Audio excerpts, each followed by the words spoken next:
Hello guys, welcome back to FW Forever Lab. Ayan, our topic for today is about greetings and self-introduction. Ayan, kailangan malalaman ninyo kung paano kayo magbati doon sa pagdating ninyo sa bansa ng mga Arabo. Ayan, kahit saang bansa man doon sa Middle East, ito ay dapat ninyo malaman.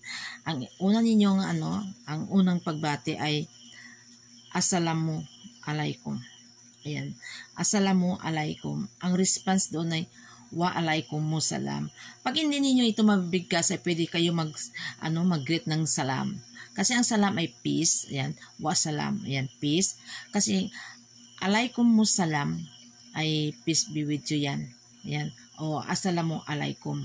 Yun. Kasi yun ang kanilang pagbati kahit sino pang Muslim na ma-Amerikano man siya, ma-Indonesia man, o saang bansa, yun talaga ang kanilang greetings. Kaya yun ang ating sa ating madam. So yun. Sa morning naman ay sabahal khair. Ayan. Yung khair kasi good. Ayan. Sabahal. Yun ang morning. So, ang response doon ay sabahan nor. Ayun. Sabahan nor. As afternoon naman ay masa khair, or ang response naman ay masa nor. Yun. So, pag narinig kayo ng tanong ng madam ninyo, siyempre ang madam nyo ay magtatanong kung anong pangalan ninyo, ayan ay maririnig nyo Masmok. Ibig sabihin, what is your name? Masmok. Or iba naman ay maririnig niyo ng Maismok. Or sa general yan na pagtatanong Maismok, yung hindi pa na-identify or babae or lalaki. Pero kung lalaki, Maismok ka or Maismoki sa babae. At sa iba naman nga lalo sa Kuwait ay Sino Ismik sa lalaki, or sa babae Sino Ismich sa babae, or ang shortcut ay Ismich. Ganon. Pag narinig nyo yan ay nagtatanong yan sila ng pangalan mo. So, ang isagot mo ay Ana Ismi.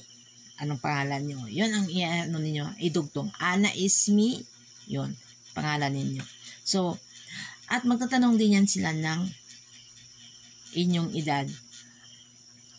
Kam Omrok. Or Kam Omroki sa babae. Kam Omroka sa lalaki. Yun. Ilang taon ka na? Ang isagot ninyo ay Ana Omri. Ayan. Kung ilang taon na kayo. Katulad sa akin, Ana Omri Arba'a Kamsin, or Ana Omri Arba'a Wa Kamsin. Yon. I am 54 years old. Ana Omri Arba'a Kamsin sana. Lagyan nyo ng sana kasi yung sana ay year, yung taon. So, siyempre magtatanong pa ang madam nyo kung saang bansa kayo galing. Minwin inti, yan. Minwin inti or minwin inta, ganon. Or maririnig yun din ito ng min ayna inti, min ayna inta. Yan, nagtatanong sila kung saan ka galing. Ayan. So, sa Kuwait naman, ang itatanong sa inyo ay win sakin, yun. So, ang isasagot ninyo ay Anamin, Philippines. Yun. Anamin, Philippines. So, yun lang. Hindi pa yan matatapos ang tanong ng inyong madam. Siyempre, gusto nila malalaman kung may pamilya ka o wala. So, magtatanong sila kung may asawa ka. Inti fi Jews. Ganon. Kung mayroon kang asawa, isasagot nyo kung sa Kuwait, or aywa, pwede rin. Aywa, ana fi Jews. Yun. Kung wala naman kayong asawa, sabihin ninyong Lisa, ana mafi Jews. Jews nga, Z-A-W-L. Zoz. Yan, hindi kasi kita yung perfect accent ng mga sa kanilang accent ng mga Arabic. So, pasensya lang. Basta yun ang maririnig ninyo ay nagtatanong yan ng kung mayroon kayong asawa. Pag wala kayong asawa, sabihin nyo, Lisa Mafizuz. Yun. Magtatanong yan sila kung mayroon kayong anak. Inti fi walad. Inti fi walad. Ibig sabihin, may anak ka ba? lalaki, ang walad ay lalaki, or bint naman ay babae. Pag mayroon kayong anak, sabihin nyo, ana fi walad. Yan. Kung dalawang anak yung babae at lalaki, sasabihin nyo rin na ana fi wahid walad wa wahid ben. Yan. Mayroon akong anak na isang lalaki at mayroon akong anak na isang babae. Yun ang inyong isasagot. Ayan. So, hindi lang yan ang natatapos ang ating topic. Ito naman ay magtuturo rin ako ng kunting basic na salita nila para hindi kayo para mayroon kayong idea. So, pag ito ay narinig ninyo sa kanila na atini, ayan, naghihingi yan sila ng kung something. Atini, bigyan nyo ako. Yun, bigyan mo ako ng tubig. Atini may, atini moya. Yan. Atini may sa Kuwait yan, may, or moya, or moy. Atini moy, yan. Sa mga classic Arabic yun, or sa Saudi. Yan. Atini moy, bigyan nyo ako ng tubig. At Shili hada, shili stakana, shili gapin siya, o ganyan.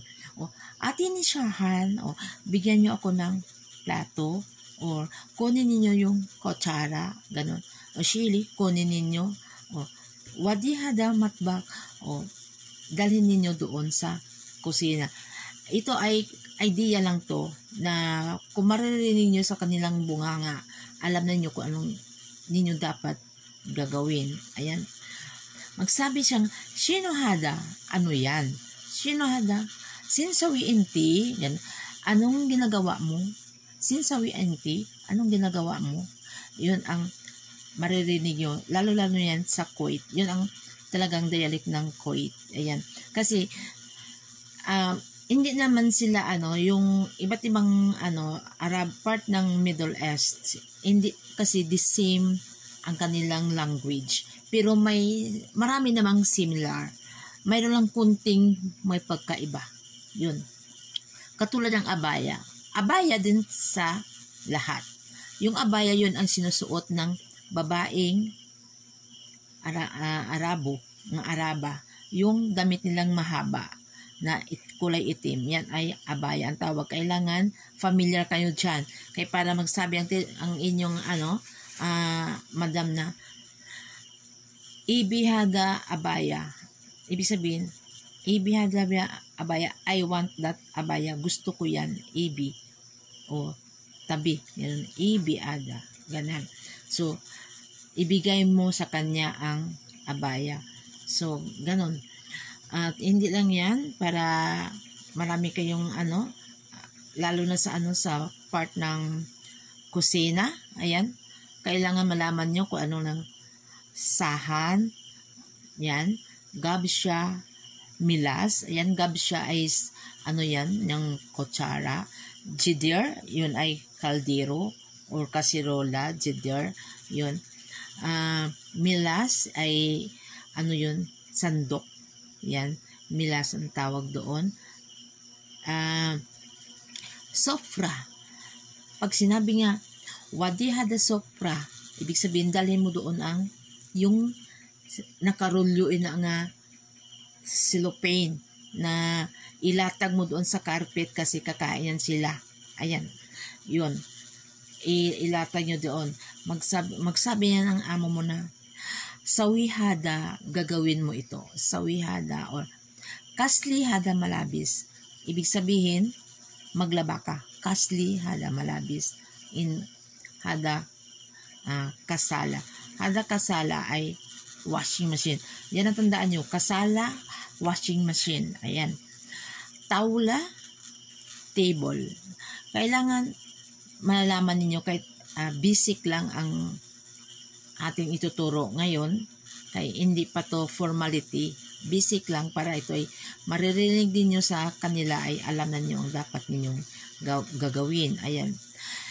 Itong sugar ay sakar ang tawag nila, sukar, ganon, sakar o sukar, yun. Pag narinig nyo sa kanilang bunganga yun ay humihingi yan sila ng sugar. Ayan, Yung rice naman ay tawag na doon ay Ace. O Ace. Yan. Ate ni Ace, yun. Bigyan mo siya ng rice. Ate ni Ace. O, yun. At hindi lang iyan, pag sinasabi nila na duwa, yan, importante yung duwa, yun ay medicine. Ayan, medicine yan. Pag sinasabi ni madam mo na duwa, duwa, yun, ibigay mo sa kanya ang duwa. Yun ay gamot. Ayan. At hindi lang yan, sa mga part naman ng ng sala nila, ayan, ang sala nila ay sala din sa kanila. Yun. Ang upuan doon ay kursi. Pag narinig nyo ng kursi, yan ay upuan. Ayan. Ang television ay television din sa kanila. Ayan. Ang telephone ay telephone. Kaya kasi minsan mag-utos yung mandam ninyong ate ni telephone o ibigay mo sa kanya ang telephone. Yun. Yan ay mobile. Minsan mobile ang tawag nila, minsan telephone. Yun. At pag sinabi gani nga na wadi, ibig sabihin bring. Yan, wadi. Ayan. So, sa mga naman, sa part naman ng importante ito ang kamatis. Ang kamatis doon ay too much. Ayan, tandaan nyo, too much. Pag sinabi too much ay kamatis. Ang ang bawang naman ay tum. Yun, tum ang bawang. Ayan. Ang lemon ay also lemon. Yun.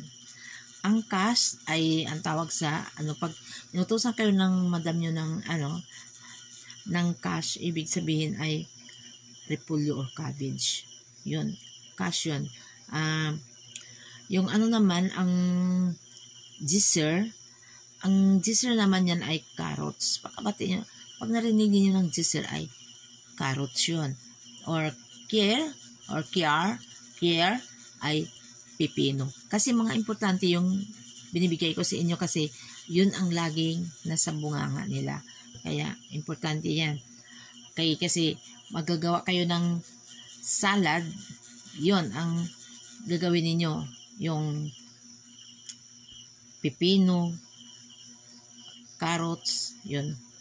Kiar, yan. Tapos, yung yun, what's this? Ang cabbage, yun. Nabubulol ako. Kaya guys, hanggang dito lang muna tayo. Ayan. Next, naman, sa next video naman ay magtuturo naman tayo ng iba pa. Yung numbers, yan, kailangan marunong kayo kung ano mga numbers at mga kulay ang susunod nating episode. Okay guys, sa wala pa nakasubscribe kay OFW Forever Love, please subscribe na ninyo ako para ma-notify ko kayo sa susunod kong mga videos. And guys, bye-bye. At thank you for watching and pag-support sa akin. Bye-bye.